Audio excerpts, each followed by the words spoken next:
Lara, meron akong kailangang malaman. Ginamit mo ba ako para magiganti kay Ivy? Noong una, talagang gusto kitang gamitin para makapaghiganti ako kay Ivy. Pero mas nanaig ang pagmamahal ko sa'yo kaysa sa namumuong galit namin ni Ivy. Kung ano man nangyari sa amin ni Ivy noon, matagal na yon.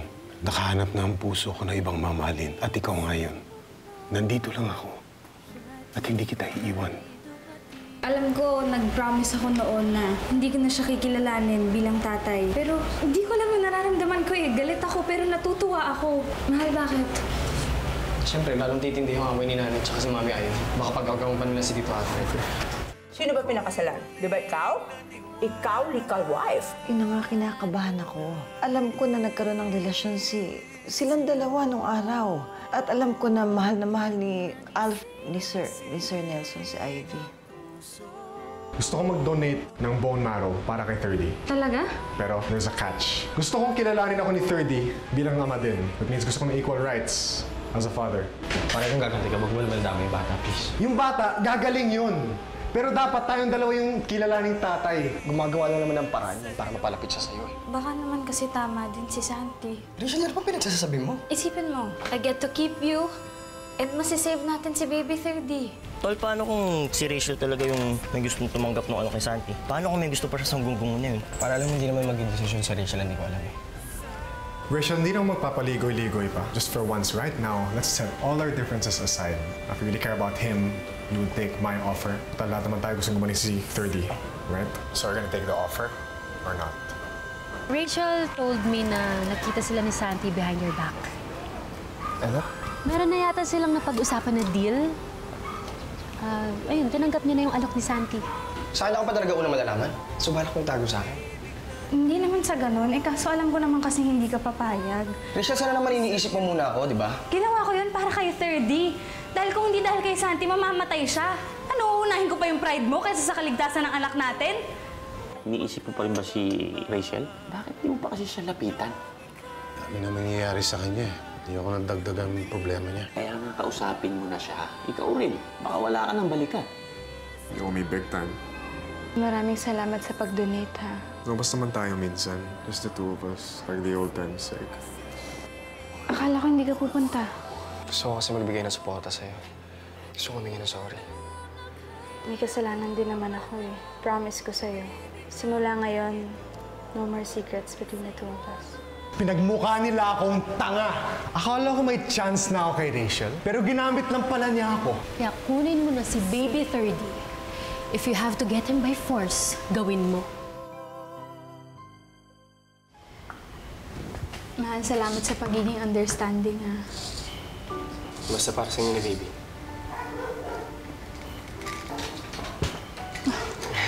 Bakit parang ngiti-ngiti ka naman? Alam mo, masaya lang. Mas magkakasama na ulit tayong tatlo eh. Kung sana ganito na lang mo lagi. Masaya, parang walang problema. May problema pala. Nasusolve naman.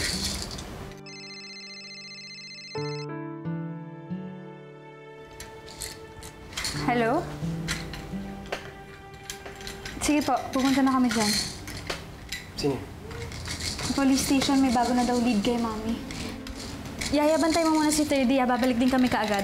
Sige po, ate. Sige lang. Bye, baby. Bye, baby. Sige po. Baby? Ma'am, pasensya na ba kayo? False alarm lang. Mali po yung lead na binigay sa amin ng informante namin. Ganun ho ba? Pero wala po rin po bang balita tungkol kay Mami? Sa ngayon po, wala pa po. Tatawagan na lang po namin kayo pag may impormasyon na po kami.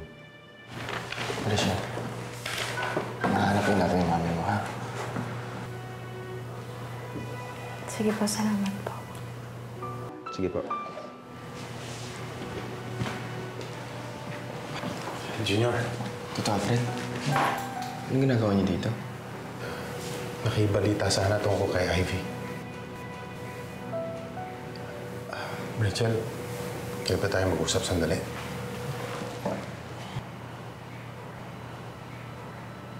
Para saan po? I'm sorry. We got off on the wrong foot. I want to make it up to you. Baka pwede tayo magsimula ulit bilang mag-ama. yung anak ni Ivy Tan, di ba? Ako po yung anak niyong dalawa. Pati ikaw, dinadamay ng nanay mo para sa scheme niya sa akin. Pati ikaw, ginagamit ng nanay mo para makaganti dun sa asawa ko, kay Laura. Fine. Desisyon mo yan. Pero sana lang hindi dumating yung oras na ma-realize mo na tama yung sinasabi namin ni Mommy. Dahil kapag dumating yung time na yun, wala ka ng pamilyang babalikan. Ikaw naman ang maghahabol sa amin ng Mommy ko. Bilang mag-ama? Eh di ba pinagtabuyan niyo na nga ako? I promised myself I can live without a father. Nakakalimutan ko na kayo. Kung ano-ano nang nangyari kay Mommy dahil sa inyo. You drove her crazy. Hanggang ngayon, di ko pa rin siya nahahanap. Nawawala pa rin siya. I can explain. Julie, ka na. Sige, sir.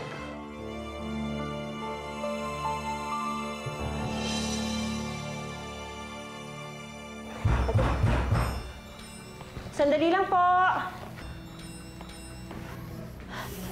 Ay, Sir Santi, kayo pala po. Wala po sila ate. Ay, hindi sila yung pinunta ko dito. Asa si 30?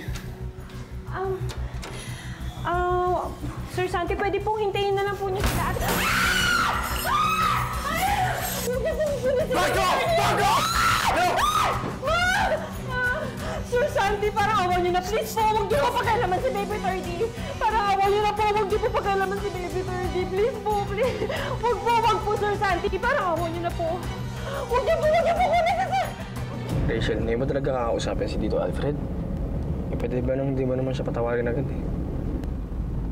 Jun, hindi mo naman naiintindihan eh. Halos mabaliw si Mommy sa kakahabol kay Tito Alfred. Pero anong ginawa niya?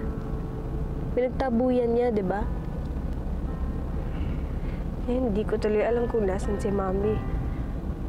Hindi ko alam kung buhay pa ba siya o kung ligtas ba siya.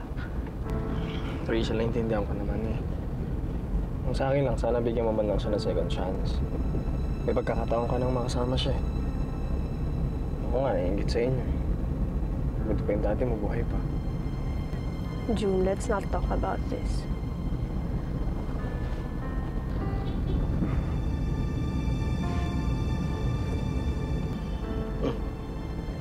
Kaya na pa pala tumatawag si Ayo.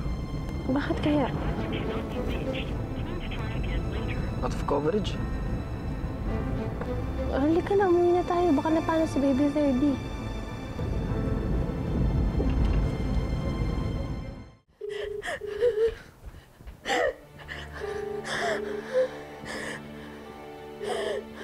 Sana sumagot po kayo, kuya, ate. Ano ba yan? Ate, sana sumagot po kayo. Sumagot po kayo. Please po. Ano nangyari dito? Asan si Baby 30? Si 30 po kasi kinuha ni Sir Santi. Ano? At hindi ko po siya napigilan eh. Sorry po.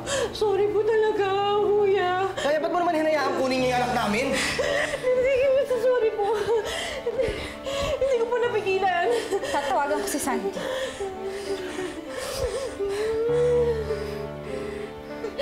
Santi, sumagot ka! Jun, anong gagawin natin? Pumunta tayo sa polis. Tara.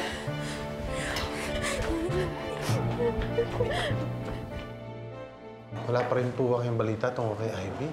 Sir, pasensya po. Wala po talaga, sir. Kahit yung Coast Guard, wala man lang... Tito? Wala. Oh, ba't kayo bumalik? Ano nangyari? Ba't ka umiyak? Si Santi kasi, tinanggan niya si 3D. Ito, magkapablatter kami. Anong oras nangyari yun? Mga ilang oras nga lang ho nakalipas eh. Sir, magpapladal po kayo. Sige lang. Sulat din po natin yung sir. Kami na ako alam maghanap sa kanya. Sir, hanapin niyo yung Santi ha. Nasa kanya yung anak namin. Sige sir, babalitaan namin kayo agad. Maraming salamat. Sige. Kaya...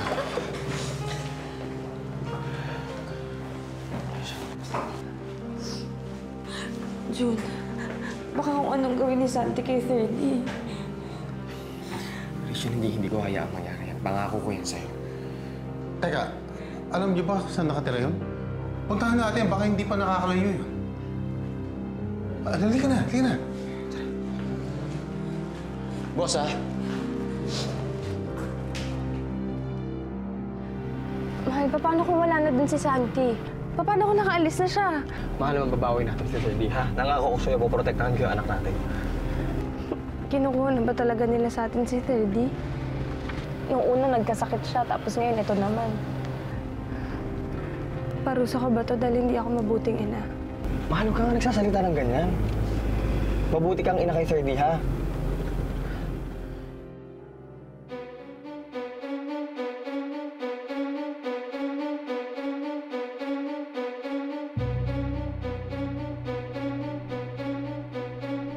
Ayun sila, oh.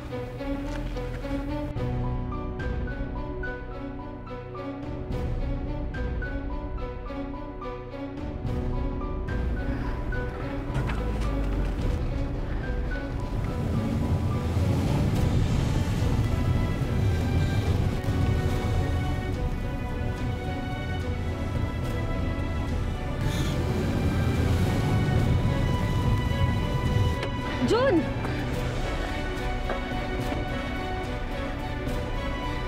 Santi! Santi, buksan mo itong pinto! Manong! Alis na tayo!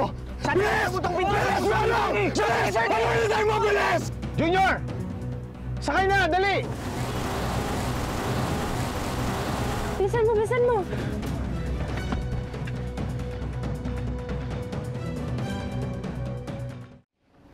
Tito Alfred, baka naman maunahan nila tayo. Mahal, natatakot ako. Paano kung madisgrasya si Baby Ferdy?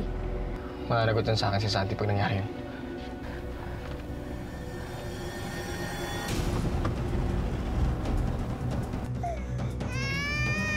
Kuya, bilis! Bilis, kuya!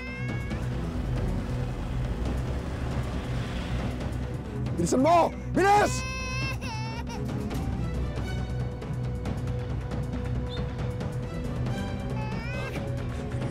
Nandiyan sila! Bilis! Come on!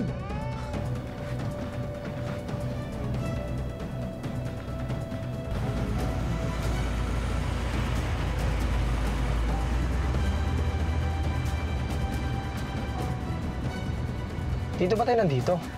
Eh, wala naman sila Santi dito eh. Don't worry, I got this.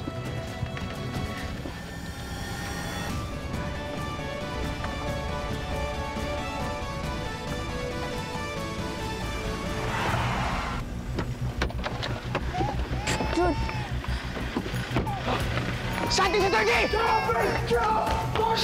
Huwag kang makikiram dito!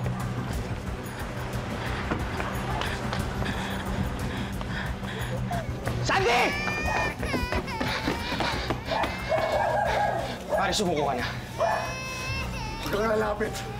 Pare, pwede bigyan mo na sa akin yung anak ko? Baka kung anong gawin ni Santi dun sa anak ko. Huwag kang mag-alala. Hindi pa babayaan ni Junjun yung anak niyo. Hindi ko mo makakaya pag may nangyari pa kay Ferdy. Huwag kang mag-isip ng ganyan.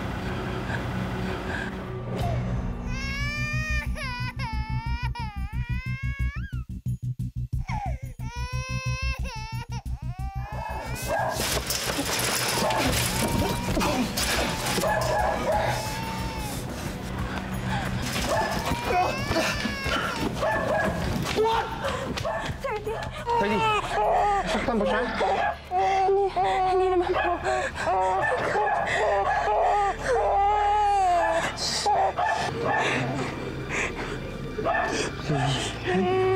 Uy, Pina.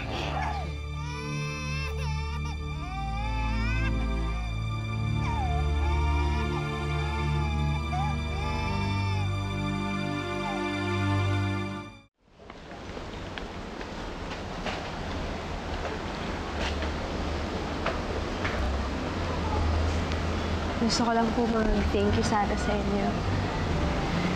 If not for you, baka hindi na po namin nabawi si Baby Ferdy. Yeah.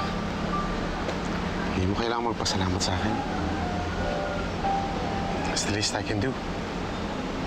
Kailangan ko makabawi sa iyo for all the lost years. Alam ko, marami pa akong kailangan habulin. Wala ako sa tabi mo nung lumalaki ka. We hardly know each other. But I'm willing ako maging kaibigan mo. If you let me. Salamat po, Tito Alfred. I mean, Tito Nelson. Sorry po, nalilito lang ako. Well, pwede mo rin naman akong tawaging Dad or Daddy kung okay sa'yo.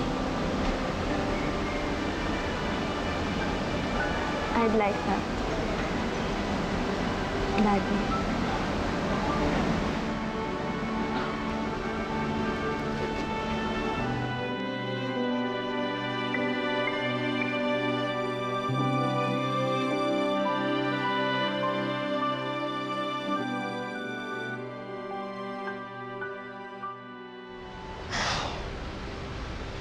You know what?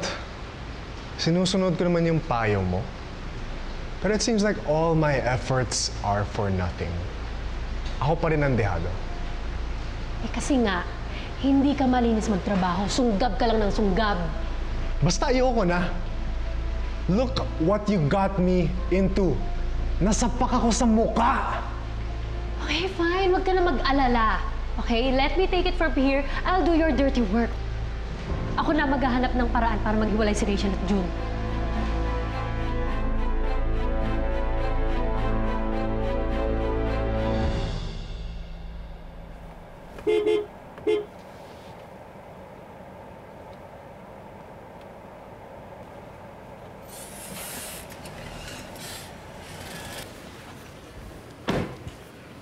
Hi.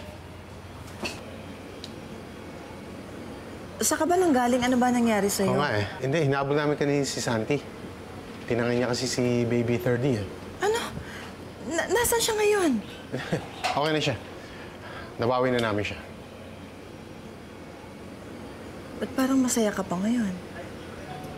Dahil sa nangyari eh, pinatawad na ako ni Rachel. Kahit pa paano, nakabawi na ako sa mga pagkukulang ko sa kanya.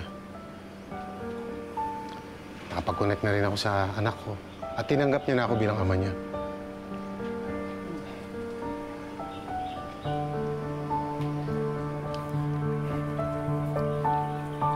Yeah?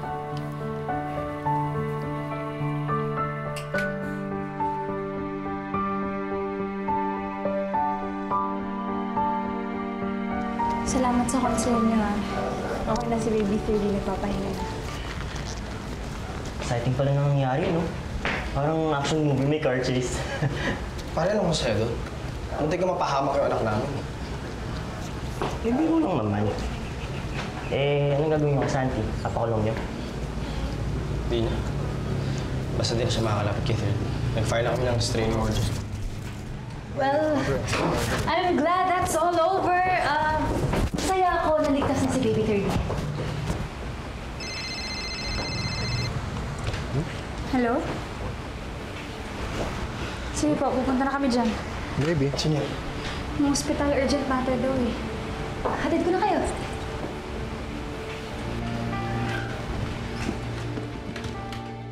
I want you to destroy that sample now, okay? Kalma lang, Sir Santi. Shut up! Shut up! Doon ka na nangyayari. Gusto niya kasing i-withdraw yung dinonate niyang bone marrow eh. Pwede ba niyang gawin yan? As a donor, he has the right to retract his decision. Wala kaming magagawa doon. In the first place, this is entirely voluntary. Santi, huwag mo naman gawin to. Kailangan ni Baby 30 yung bone marrow mo. Well, do you think after you did, tutulungan ko pa rin kayo? Ha? Alam mo, pare, pasalamat ka hindi ka namin pinakulong. Di ba ikaw kumita pa 30? June! Tama na, June! Santi. Santi, please. Please reconsider. No.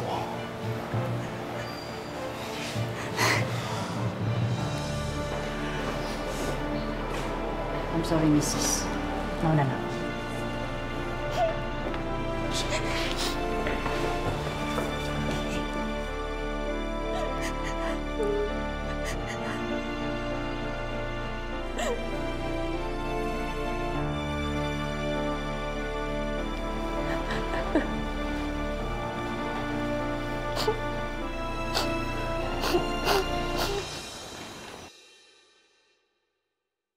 Stop crying na, Rachel.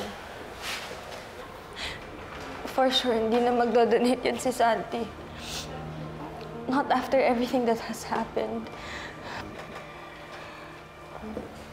You know, there's a way to convince him. Don't go there, Archie. No. Makinig ka muna sa akin. Tumatakbo ang oras, Rachel. Soon, kakailanganin ni Baby 30 ang bone marrow transplantation. You heard what the doctor said, di ba? Hindi siya magsasurvive on just blood transfusion. You're running out of time. Kaya sana isipin mo naman yung anak mo, Rachel. The best thing that you can do right now is makipaghiwalay kay Junior. That's the only way para masave mo yung anak mo, Rachel. Para matahimik na rin kayong lahat. You'd be stupid pag hindi mo naman gawin yun. What are you talking about? Ilang beses ko bang sasabihin? Hindi ko iiwan si June. Not for anything. Rachel, minsan talaga, you have to sacrifice for the greater good. Kailangan ni Baby 30 si Santi, and you know that. Ang solusyon lang talaga sa problema mo ay makipaghiwalay ka na kay June. Sandali lang, ha? Kanina pa kita napapansin, eh. Why do you keep on insisting na iwan ko siya? Bakit parang gustong-gusto mo na maghiwalay kami?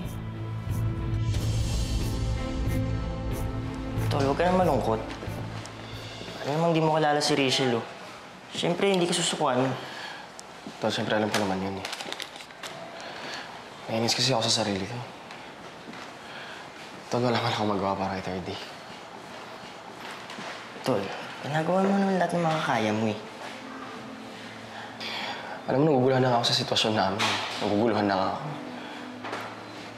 Bakit? Ano, pare, nung isang araw ko pa naisip to, eh. Parang mas mabuti atang lumayo na ako sa kanila. Alang-alang kay 30.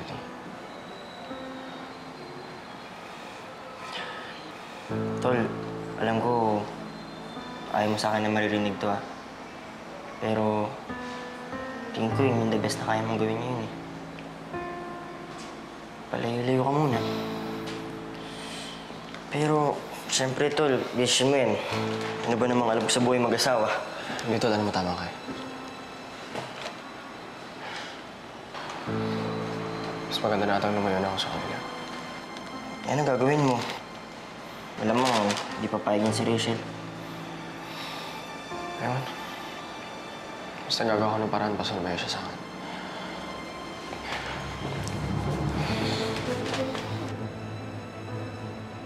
No, Rachel, don't get the wrong idea. Siyempre, gusto ko naman na magstay kayo ni June together.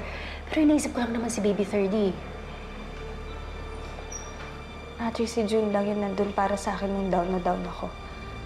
I can't just leave him like that. Alam ko naman yun. Just don't let it cloud your judgment. My decision is final. Hindi ko iiwan si June.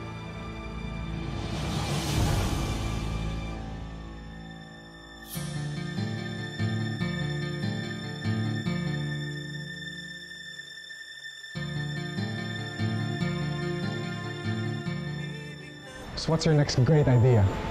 Kung mag-alala, I have something up my sleeve.